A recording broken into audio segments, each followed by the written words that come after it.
You're stuck trying to figure out which direction to go, pulled by different interests, wanting to excel in every domain. You end up like the proverbial man chasing many rabbits but catching none. You want to do everything, and yet somehow you still feel purposeless. Then you hear something that simplifies it all. If you envision something that doesn't exist, create that. And suddenly it clicks.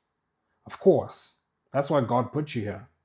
That's why you're uniquely you, to do and create things that are uniquely you, not to follow someone else's path, but to create the thing you wish already existed. I heard this quote, let's say, on a podcast I was listening to probably about just over a week ago. If you envision something and that thing doesn't exist, create that. And instantly, for me, in my mind, something clicked because I've had all these ideas in my head and all these things I want to do, and just trying to figure out how to go about things. And I don't know about you guys, but for me, I've got this drive inside of me where I want to create something. I want to create a body of work that I can look back and be like, I really fulfilled my purpose being here on this planet. But it gets difficult trying to figure out how to go about that. And for me, when I heard that quote, I immediately just thought, cool, I spent all this time, for me, like over a decade, thinking about certain things, right? We all have certain things. And that's why in this little, I don't know if I can call it a monologue or just a short paragraph. I spoke about how that's why you're uniquely you, to create things that are uniquely you. And I think that's the advantage that we have, right? I love just looking across the board. You can think about many different domains, whether it's sports or music or content creation or whatever it is. You love seeing somebody who's just got this pull, right? They've created something incredible that is uniquely them, like it's their thing.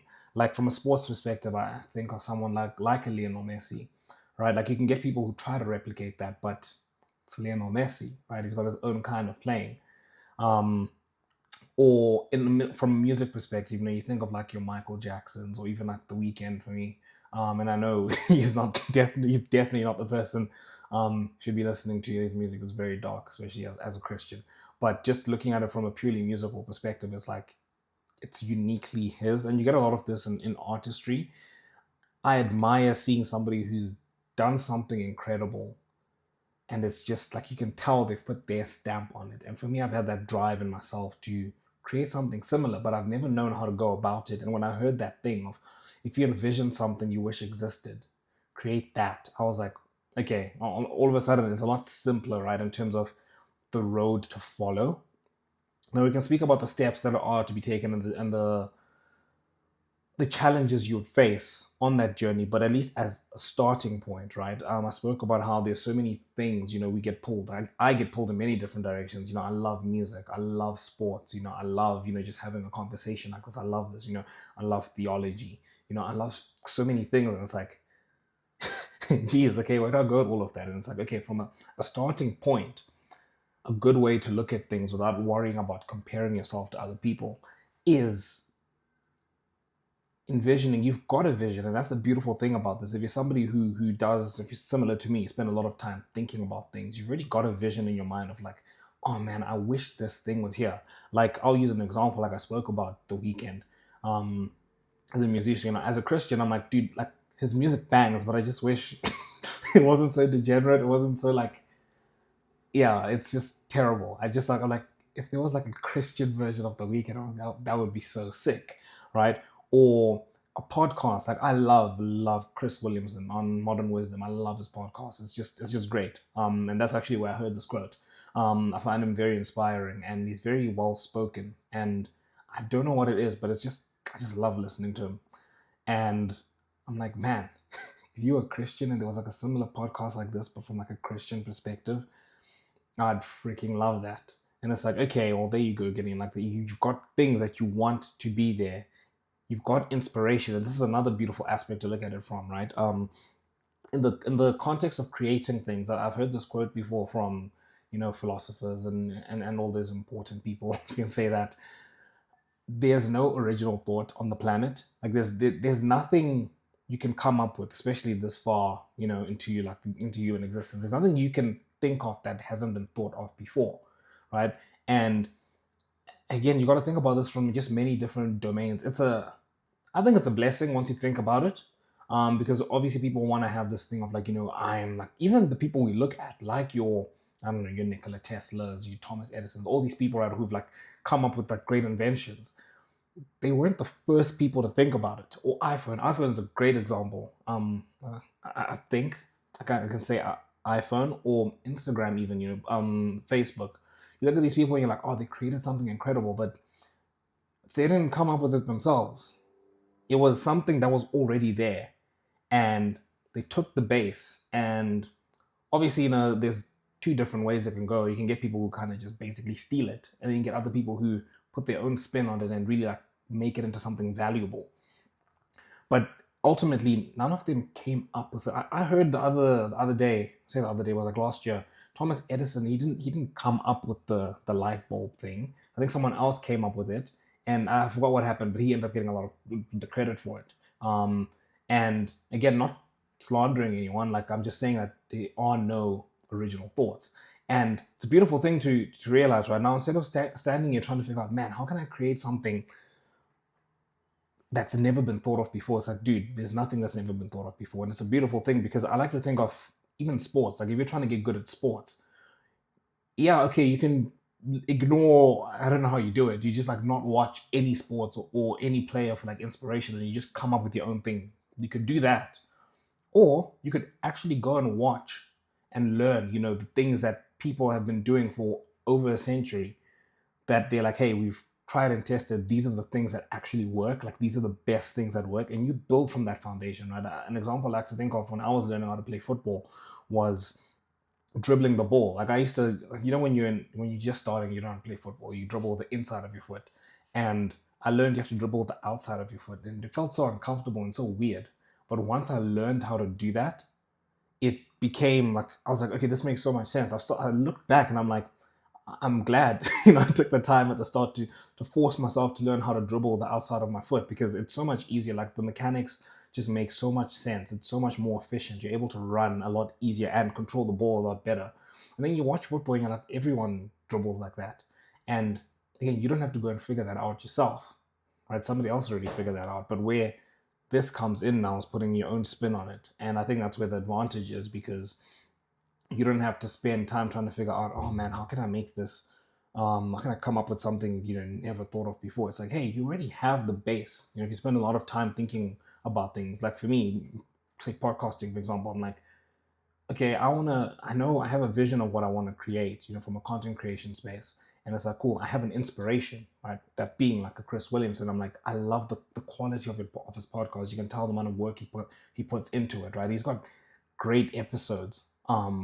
And it's just great. And I'm like, cool, I like what you're doing. I really like this. I just wish it was like more Christian, or more pertinent, I guess, to what, the worldview I have. And it's like, cool, there you go. You've got your own thing going.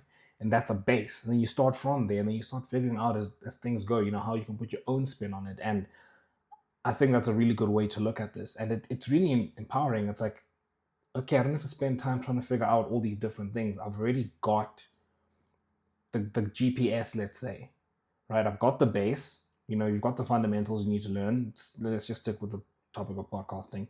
You need to know how to speak well. You need to be consistent. You need to speak about like interesting stuff, let's say. And even there, that's another thing I thought about as well. It's like, okay, if you're creating content, do you create content for other people, like content that does really well, or do you create stuff for yourself? Like, how do you go about that? And for me, again, I was listening to a lot of his Q&As, and it's like he said he makes content for himself, basically. He's like, whatever my interests are, that's what I dive deep into.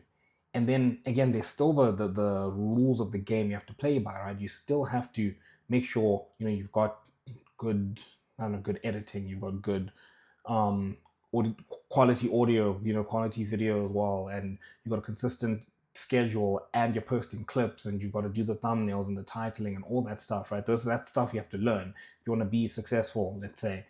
But in terms of direction of where he takes this podcast, it's just him speaking about things that interest him.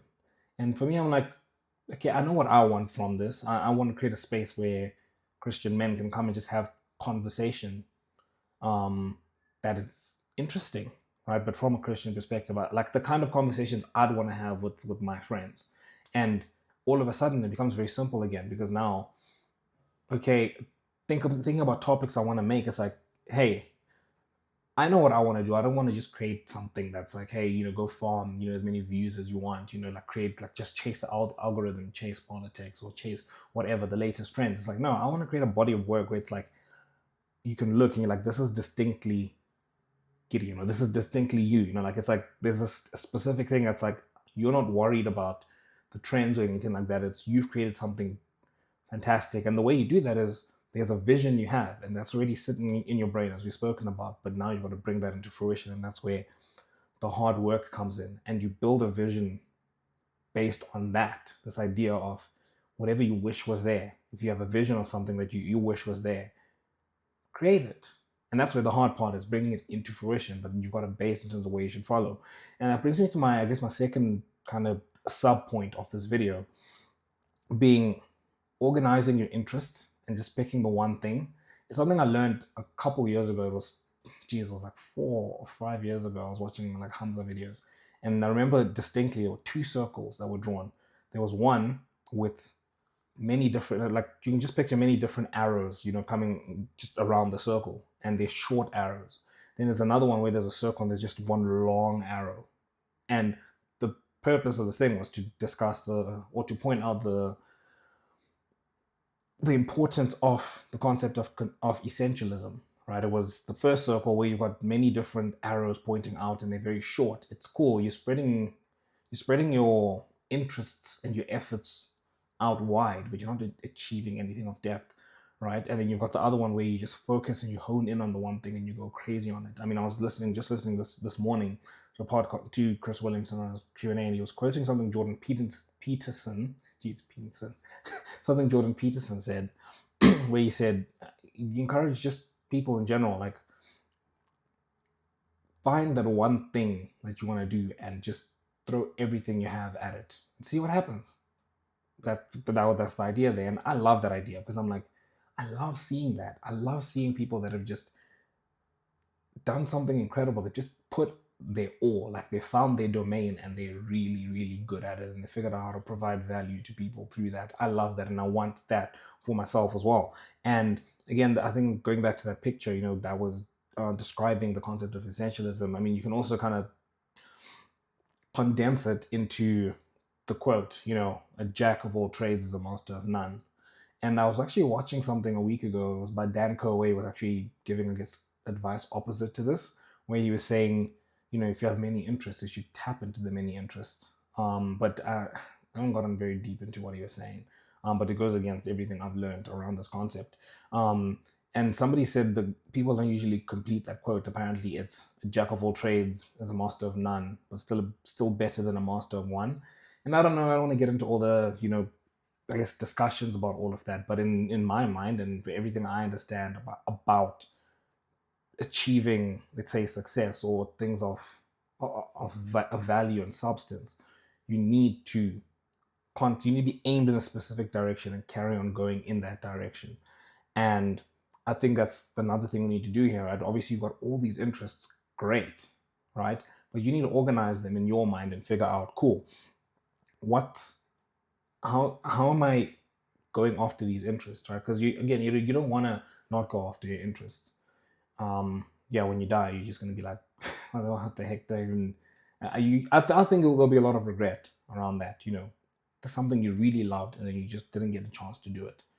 And for me, I kind of thought about it quite a lot. I was like, okay, I have many different interests, okay, that I'm like, I really, really love. And for me, it was like, one is music, the other sports. I just love sports, like football, cricket, American football, not golf, like chess, if you consider that a sport. Tennis, I really love tennis. I just love sports. And then I also love, okay, cool, I want to build like the Vanguard, which is, again, I want to build a space where young men can just grow and meet other like-minded men and just go through life together, right? I feel like that is my calling. I think those are the three main buckets I would put in terms of my interests. And it's like, okay, cool, well, how are you going to pursue these things? Because obviously, okay, you want to have them in your life in some form, but are you gonna pursue all of them really hard? Because I've always been like, man, I want that one thing. I want to have that one thing. So I had to be like, cool, okay, what am I trying to achieve with all of this, right? Like, how am I fulfilled in all this? And I had to think about it. I was like, okay, cool, music. Um, I just got a keyboard last year, and I want to get a guitar next year. I definitely want to get that. I just don't have the time right now with my job to spend, the amount of time I need to spend, to learn how to play guitar and really indulge in that, let's say. But I had to think to myself. I was like, okay, would I want to pursue a career in music? That doesn't. I'm like, nah, I'm not really that interested in doing that. I love, love, love. I'd love somebody to make an album that's like just S tier. It's like incredible. Like one, I think of like The Weeknd, like his album After Hours. Great album. But I'm like, okay, definitely very, very perverted, very sexual, very worldly, very dark. But I'm like, imagine if somebody, like if there was a Christian version of The Weeknd. Again, you know how we have like a Josiah Queen. I'm like, cool, that's a country dude. Could we get somebody who makes like, I don't even know what kind of music you'd say The Weeknd makes, but anyways, um, I'd love somebody to make an album like that. But it's like, cool, for me to go make something like that would be, I'm like, I don't think it's worth the pursuit. I think I am content. I'm very content learning how to play having my guitar, my piano. I think those are the two main instruments I really want to learn. A harp is very interesting as well. I'd love to get a hold of that someday. It's like I'm content learning how to play that, and then just like I post videos. I have a channel where I just post worship music, worship covers there, and I'm very content doing that and serving a church. Like I'd be very happy if that's as far as my music went for the rest of my life. Like I'd be very happy with that. And then sports again. I mean, I had a phase. I think every teenage boy has a has a phase where they want to go pro in some sport.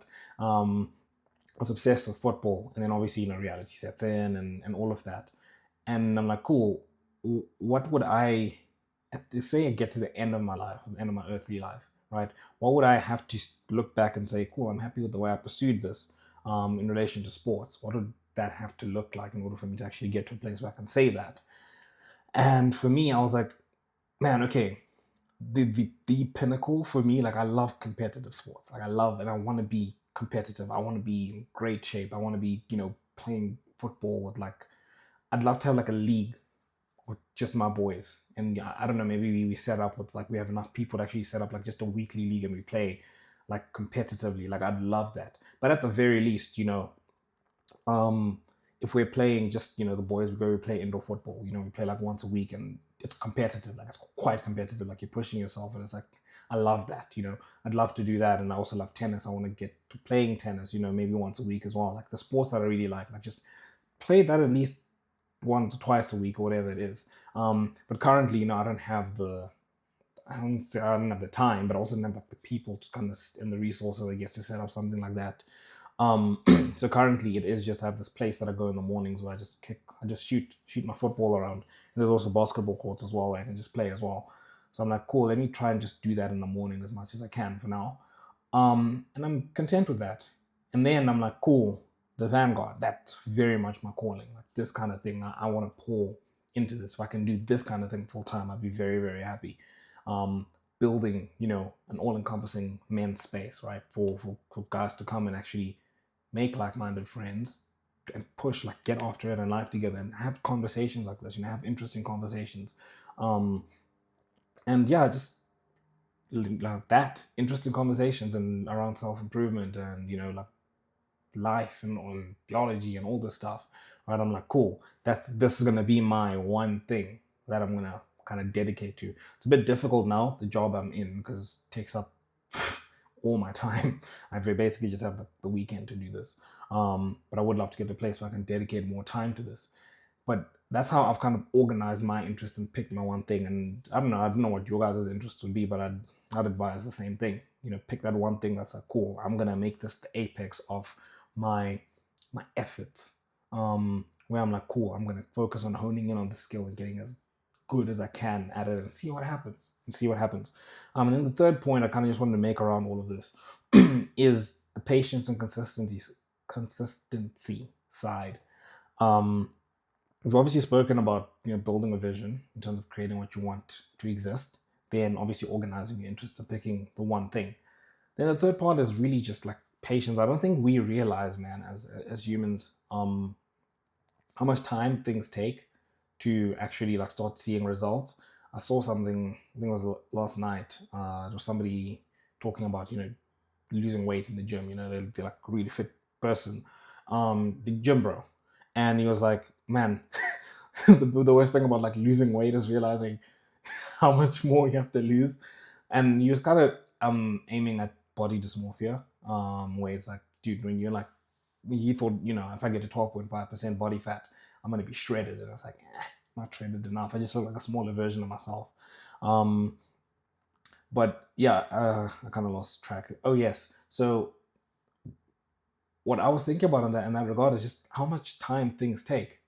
I was listening to Chris Williamson speaking on his podcast in terms of how long he's taken to get to a place, and this was like a few years ago. The Q&A I'm listening to, he just hit like 350K, and he's like, man, like our channel's like very undersubscribed, and it was. Now he's sitting at like 4 million, which is a lot better. I think it's a lot more representative of the quality of a podcast like his.